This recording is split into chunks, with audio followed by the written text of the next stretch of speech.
జై బీసీ, బీసీల ఐక్యత వర్ధిల్లాలి. యావత్తు తెలంగాణ రాష్ట్రంలో ఉన్నటువంటి నా బీసీ సోదరులను కోరేది ఏంటంటే, యావత్తు తెలంగాణ రాష్ట్రంలో 4 కోట్ల జనాభాలో మన జనాభా 2.5 కోట్ల జనాభా ఉంటుంది. మనము 62% ఉంటాము. సుమారుగా 1,02,000 జనాభా ఉన్నటువంటి కేసీఆర్ గారు 2 సార్లు ముఖ్యమంత్రి అయిండు. ఇప్పుడు ఆయన కొడుకు కేటీఆర్ గారు కావాలనుకుంటున్నారు ముఖ్యమంత్రి, మరియు అదేవిధంగా వాళ్ళ బిడ్డ కవిత కూడా కావాలనుకుంటుంది. మరియు అదేవిధంగా రేవంత్ రెడ్డి గారి జనాభా ఎంత ఉంటుందో తెలంగాణ రాష్ట్రంలో సుమారుగా 8 లక్షల జనాభా ఉంటుంది. 8 లక్షల జనాభా ఉన్నటువంటి రెడ్డి సామాజిక వర్గం వాళ్ళు ఆల్రెడీ రేవంత్ రెడ్డి సీఎంగా ఉన్నాడు. మళ్ళీ కూడా 2029లో మేమే సీఎం అవుతాం, మా రెడ్డి సామాజిక వర్గం వాళ్ళే సీఎం అవుతారని వాళ్ళు కూడా అన్ని స్పీచ్లు ఇవ్వడం జరుగుతుంది. బహిరంగ సభలలో బహిరంగంగానే చెప్పడం జరుగుతుంది. మరి 62% జనాభా కలిగినటువంటి నా బీసీ సోదరులు మరి ఎందుకు సీఎంలు కావద్దని అనుకుంటున్నారు, ఎందుకు సీఎం కాకూడదని అనుకుంటున్నారు? ఒక్కసారి ఆలోచన చేయండి.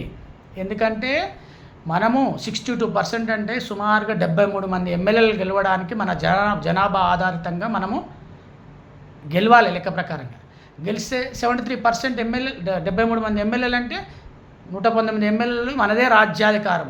మనమే ముఖ్యమంత్రి అవుతాం, మనమే ఎమ్మెల్యేలు అవుతాం.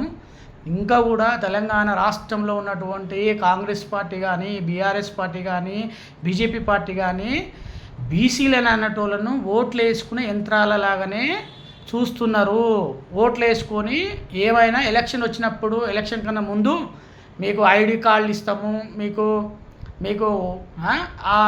ఏంది సభ్యత్వ నమోదు చేయమని చెప్పడము, ఇట్లా జెండలు మోయమని, జేజేలు కొట్టమని వెనకంగా నిలబడి ఇవన్నీ మీకు అది చేస్తాము ఇది చేస్తామని చెప్తారు. కానీ ఏది చేయరు. ఎలక్షన్లో గెలుస్తారు. గెలిచిన తర్వాత మనల్ని పట్టించుకునే బీసీలు అన్నట్టు వాళ్ళని పట్టించుకునే నాదుడే ఉన్నాడు. ఎందుకంటే మన కళ్ళ మొదలనే కనపడుతుంది. డాక్టర్ బిఆర్ అంబేద్కర్ రాజ్యాంగం ప్రకారంగా ఎస్సీ ఎస్టీలకేమో వాళ్ళ జనాభా ఆధారితంగా ఆయన డాక్టర్ బిఆర్ అంబేద్కర్ గారు ఏం చేసిండే, వాళ్ళకు రాజ్యాంగంలో పొందుపరిచిండు.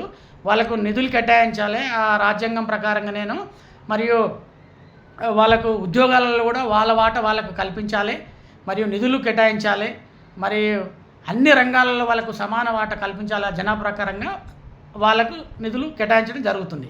అదే బీసీలకు విషయానికి వచ్చినట్టయితే తెలంగాణ రాష్ట్రంలో ఏం జరుగుతున్నాయంటే 27% ఉద్యోగాలలో కానీ, మరియు వైద్య రంగంలో కానీ, విద్యారంగంలో కానీ అన్ని రంగాలలో మనకు ఎంత వాట వస్తున్నాయంటే 27%. ఏంటి మన జనాభా ఎంత ఉంటుంది? 62%. అప్పుల విషయానికి వచ్చినప్పుడు అయితే అప్పులు అయితేనేమో తప్పనిసరిగా మనకే ఎక్కువ. మనం 62% ఉంటుంది. అప్పుల విషయం తెలంగాణ రాష్ట్రంలో అప్పుల విషయానికి వచ్చినట్లయితే అప్పుల భారం మొత్తం మన మీదనే, 62% మన మీదనే వేస్తారు. వాళ్ళు ఎవరు తక్కువ జనాభా ఉన్నోళ్ళేమో రాజ్యాధికారం వెళ్ళి ఇలా తెలంగాణ రాష్ట్రంలో ఉన్నటువంటి కేసీఆర్ సామాజిక వర్గం సంబంధించిన వాళ్ళు 1,02,000 ఉన్న రాజ్యం వెళ్ళి 2 సార్లు ముఖ్యమంత్రి అయ్యి లక్షల కోట్లు వాళ్ళు సంపాదించుకోవడం జరిగింది. ఇప్పుడు రేవంత్ రెడ్డి గారు కూడా ముఖ్యమంత్రి అయ్యి వాళ్ళు కూడా రేవంత్ రెడ్డి గారు సంబంధించిన వాళ్ళు అన్ని రంగాలలో వాళ్ళే ఉన్నారు కాబట్టి వాళ్ళు కూడా అట్లనే సంపాదించుకోవడం జరుగుతుంది. దాన్ని ఎవ్వడు చెడపలేడు. ఎందుకంటే నేను యావత్తు తెలంగాణ రాష్ట్రంలో ఉన్నటువంటి నా బీసీ సోదరులను, బీసీ ఎమ్మెల్యేలను, బీసీ ఇప్పుడు కార్పొరేటర్ కావాలనుకుంటున్న బీసీ సోదరులు కార్పొరేటర్ కానీ, ఎంపీటీసీ కానీ, జెడ్పీటీసీలు కానీ కావాలనుకున్న వాళ్ళు మన తెలంగాణ రాష్ట్రంలో కూడా బీసీలకు సంబంధించినటువంటి పార్టీలు కూడా ఉద్భవించడం జరిగింది. అది తీన్మార్ మల్లన్న గారు తెలంగాణ రాజ్యాధికార పార్టీని పెట్టడం జరిగింది. మరియు అదేవిధంగా మన సోషల్ జస్టిస్ పార్టీ కూడా తెలంగాణ ప్రాంతంలో బీసీలకు సంబంధించినటువంటి పార్టీ, ఆ పార్టీ కూడా ఏర్పాటు చేయడం జరిగింది. మీరు ఇష్టం వచ్చిన మన బీసీలకు సంబంధించిన పార్టీలలో పనిచేయండి.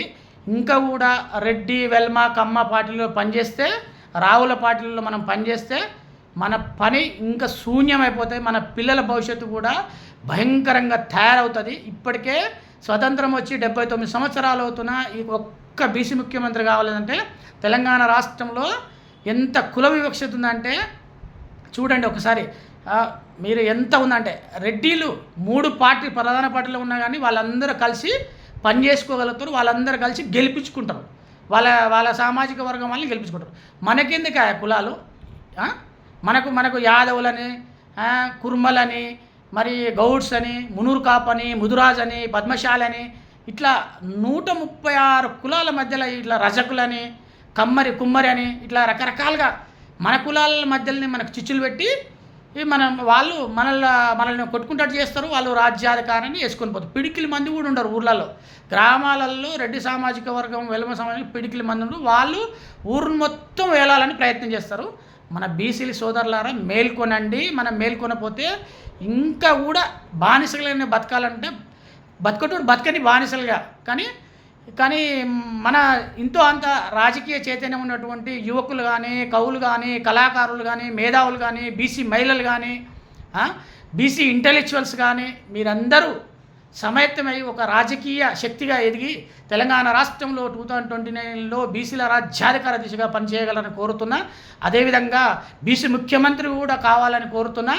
జై బీసీ, బీసీల ఐక్యత వర్ధిల్లాలి. మీ బీసీ ఉద్యమ రాష్ట్ర నాయకులు శ్రీరాములు గౌడ్, బోయపల్లి. జై బీసీ, బీసీల ఐక్యత వర్ధిల్లాలి.